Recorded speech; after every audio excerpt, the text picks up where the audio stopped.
Hello and welcome to The Big Fight, and this is a rather rare occasion on The Big Fight, at least for the last 1 month, because after weeks and weeks and weeks and weeks, this is the first big fight that we are actually not discussing demonetization. Yeah, you heard that right. We're not talking about demonetization for one. This is actually a big fight that we've been hoping to do ever since that big victory of Donald Trump in America. And it really asks a question about where 2016 is leaving the world.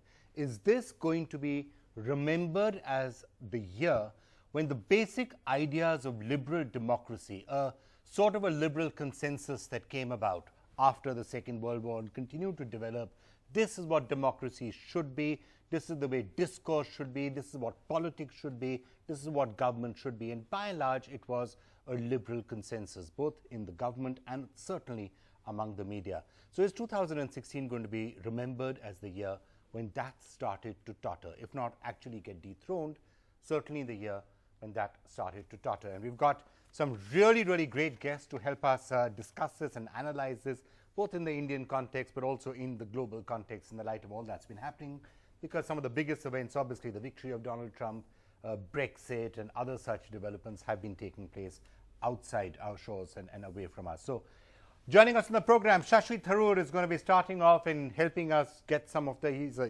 historian, he's here actually as much in his capacity as an author and historian as in his capacity as a Congress spokesperson. So he will help us get an overall framework to discuss this in.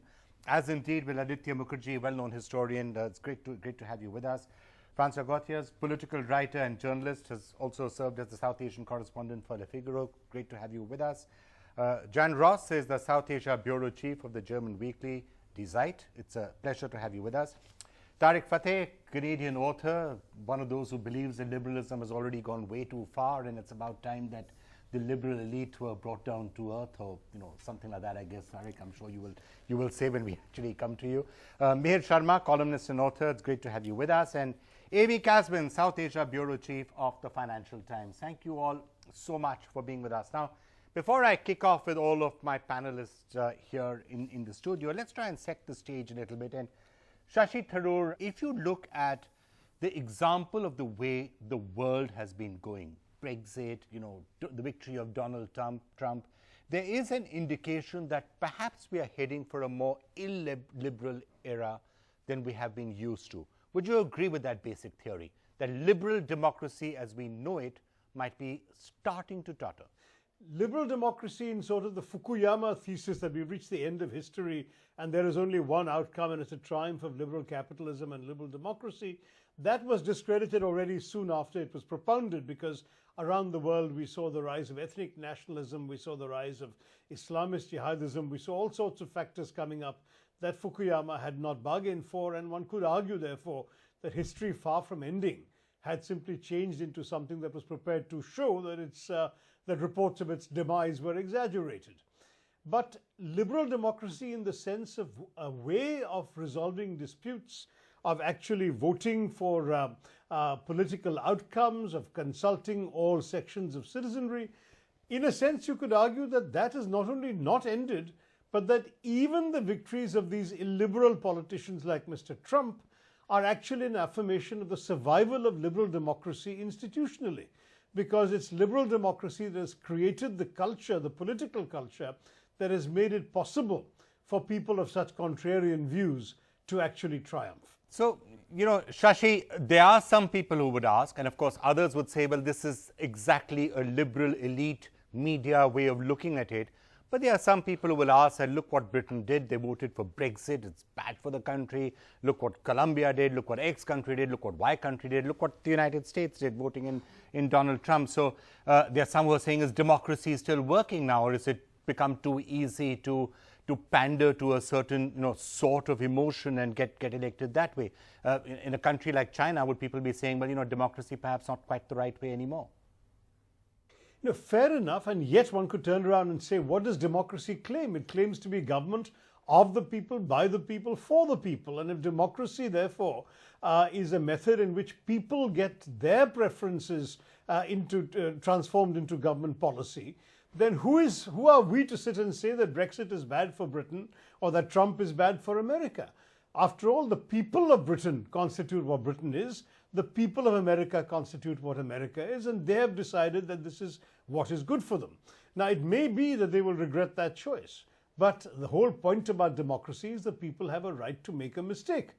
And you and I may agree, Vikram, that Brexit would actually be disastrous for Britain, but at the same time, the British people as a majority want it, and today, even though their Supreme Court has ruled that the Parliament will have to vote on Brexit, my understanding is that a majority of MPs are going to put their personal preferences aside and go along with what their voters have indicated they want through the referendum. They feel it would be wrong for an MP to exercise his educated elite preference over that of the perhaps ignorant, perhaps prejudiced preference of his own voters. One of the theories that is actually emerging, and I'm going to put this to the panel as well, is that a lot of what is happening is actually the result of a backlash. It was called, I think, a whitelash during the American elections, but a backlash against immigration, a backlash against different cultures coming in, a backlash against Muslims in some areas, a backlash against the gay community. In this world, in 2017, in a time when you can actually listen to a different variety of views than just the pure media, is it that all that we are seeing is a reaction in some ways against a changing world? Yeah, actually people do nurture a lot of bigotry and prejudice in every society, including ours. And we had always assumed that it was the job of civilized politics to leave certain things unsaid. I remember the horror with which I heard some of the discourse that arose in our country in the late 1980s during the Ram Janmabhoomi agitation, because people were saying things on public platforms that when I was growing up in India would have been considered impolite to even express in your living room. So suddenly prejudices that people sort of darkly muttered to very trusted friends were now out in the open and being expressed. To my mind, that is worrying, but it is that sort of dumbing down of discourse has happened everywhere. And one could argue that in a perverse way, it is actually democracy at work, because people, the ordinary people who after all are constitutive of democracy, are given a chance to express what they really feel. Maybe therefore society has to try and educate them to be more liberal, but the problem there again is that liberalism has become associated in people's imaginations with elitism. Why was Hillary Clinton defeated? Not because she was a liberal per se, but because she was identified with the liberal elite. This is the Wall Street establishment. Obviously Trump is far richer than she is, has led a far more elite lifestyle than she has, but he somehow succeeded in identifying with the prejudices and grouses of the common person, whereas Hillary was making speeches to Wall Street companies and saying to her plutocratic supporters that she had to say things publicly that she didn't mean privately. And all of that obviously hurt her a great deal. In India, people like you and me conversing in English are dismissed as Macaulay Putras by the kind of people who felt that Mr. Modi's party represents a more authentic form of Indianness. Now, I argue that I'm as authentic as they are, and you are as authentic as an unnamed she is, but the fact is that truthfully, this has become a ground for dispute. So if you look around the world, you've got Geert Wilders in the Netherlands, who is leading in the polls. You've got Marine Le Pen in France, who's leading in the polls. You've got right-wing groups in Hungary and in Austria right now in the re-poll just later this week, on the 4th of December, this weekend. There is a far-right leader of a neo-Nazi party that is poised to triumph in the presidential elections.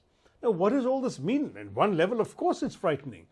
But at another level, it suggests that what used to be impolite to express is being brushed under the carpet, and so the Aam Aadmi of those countries, the relatively undereducated common man, is finally getting his point of view up in front.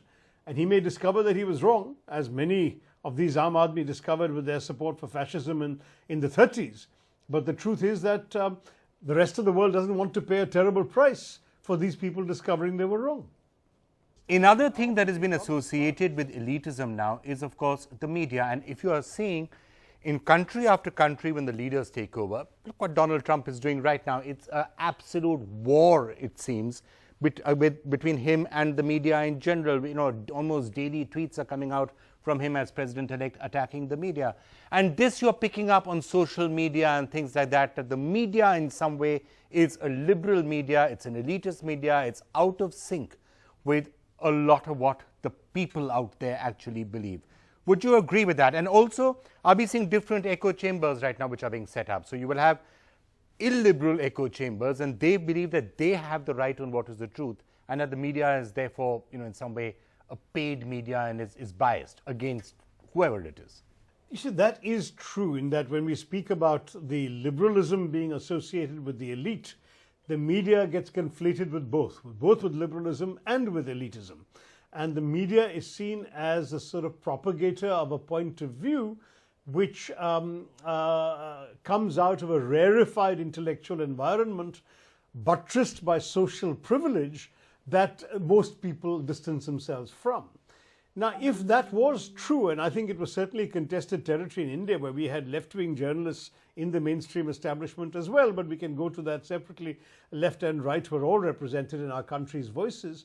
Nonetheless, I would argue that modern television has moved away from that liberal stereotype, because in their desire to pander to the lowest common denominator, to get their breaking news TRPs, to declaim that the nation wants to know and to shout until the nation no longer gets to hear, these people have actually moved away from liberal elitism to a kind of almost gutter journalism that has in many ways taken over the public discourse on Shashi, I have absolutely no idea who you're referring to I or think arguably what you're talking about. Well, I'm not referring to individuals, but to a certain stripe, a certain, I must admit, contemptible stripe, which is dominated in many of our channels, and not only in English, by the way. I know you're thinking of some English journalists, but there are also equivalents of those in other language media in our country. And therefore, I would argue that liberalism and elitism are no longer the hallmarks of this kind of media. A lot of this media is populist, is low level, and caters to the lowest common denominator in terms of people's knowledge levels, awareness, levels of tolerance, and indeed prejudice and bigotry. So if that is something that we have actually seen in our own media, it's not very different elsewhere. I mean, Fox News is not very different from Times Now, and so on. The fact is that in this world, you've got this kind of media available. I think it's far too easy to caricature the entire media as being liberal and elitist, the entire liberal community as representing privilege. Shashi, all of this has actually undermined the contest of ideas this ought to be about. Shashi, thanks a lot for joining us and helping us get some perspective on this entire issue, and that really sets the stage for some of what we can perhaps talk about out here. A crisis of liberal democracy, is that what we are seeing? And Amy, perhaps I can start with you and maybe get you to explain the voting patterns of, 60 million Americans who took a particular decision that you may not have entirely agreed with. Well, first of all, I think it's important to remember that in the American system, there's a difference between the popular vote and the electoral college. So Hillary Clinton, the Democratic candidate, did in fact win the popular vote. Not according to Donald Trump. He says there was fraud. He says it was all rigged. First time in my life, by the way, I've ever heard the winner of an election saying that this was a rigged election. There was voter fraud. I think Donald Trump. What Hillary Clinton should be saying is that let's have the entire election again. If you really believe it was rigged, let's do it again. Come on, let's go vote. It's important to remember that, like in the U.S., really, you did see huge geographic and regional disparities between more prosperous places on the coast and places that have been hard hit economically by the changes that we've seen in globalization. I still don't think it's a total crisis in liberal democracy. I think in some ways I would have been more concerned if I think the fact that everybody, generally accepts that the results of the election. I've been in countries, in Thailand, for example, where democracy has been systematically undermined by one side, which doesn't accept the legitimacy of the elected leader and mobilizes continuously. And this is so alarming. So you seem to be saying what Shashi was saying also, that while people are continuing to accept the principle that you can elect whom you want, even if the person who gets elected is not somebody the liberal elite necessarily want, democracy is still in good hands and is safe and sound. You may not agree with what the choices are that the people throw up, but the fact that people are throwing it up is enough. Yeah, I mean, I am slightly worried about the steps that a President Trump might take to undermine the kind of institutional systems and checks and balances that are there and that have been there in the U.S. But I would almost be more alarmed and think it was a bigger crisis if, for example, Trump had lost, Hillary Clinton had won, and Trump started mobilizing all the people who had voted for him, who saw themselves on the losing side and really started to undermine public confidence in the legitimacy of the electoral system. That would be a massive crisis. Meher. I think the idea that there is a notion of liberal democracy that is pure and acceptable and that we should all be striving towards, whichever country we're in, that is more under threat than most things. I mean, you may claim and you may hope that the United States will survive Donald Trump. I'm sure it will. But aspects of the institutions will be forever sullied. And many people in the US won't care. In fact, there are some startling numbers that are coming up that compare younger people in the West today with younger people, but people of the equivalent generation 20 years ago. And 20 years ago, 80 or 85% of younger people in the West believed that that living in a democracy was essential. And that number has gone down by 20 to 25 percentage points today. So there is a lack of belief in the system that is leading to the election of these people, which is then in turn stressing the system and further weakening it. So there's this terrible downward spiral. Well, signs of that liberal elitism are visible right here. It's Hillary Clinton's supporters who came out in large numbers to disrespect the decision of the people of America. I mean, they protested on the no, streets. No, just a sec. Let me. You asked a question, sir. So the notion that a problem would happen if Trump would lose and let loose his hordes onto the streets. Actually, it's the opposite. It's Clinton who lost and let loose her hordes on the street.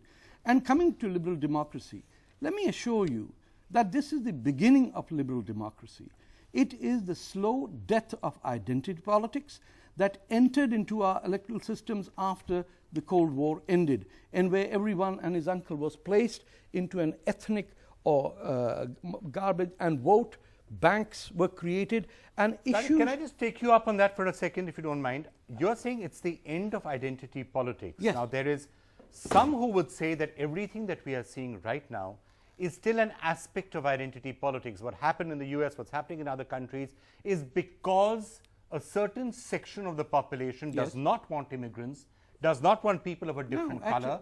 They don't want non-whites, and they certainly don't want Muslims. Sure, so they want jobs. That's one aspect of it. So Michigan wants jobs.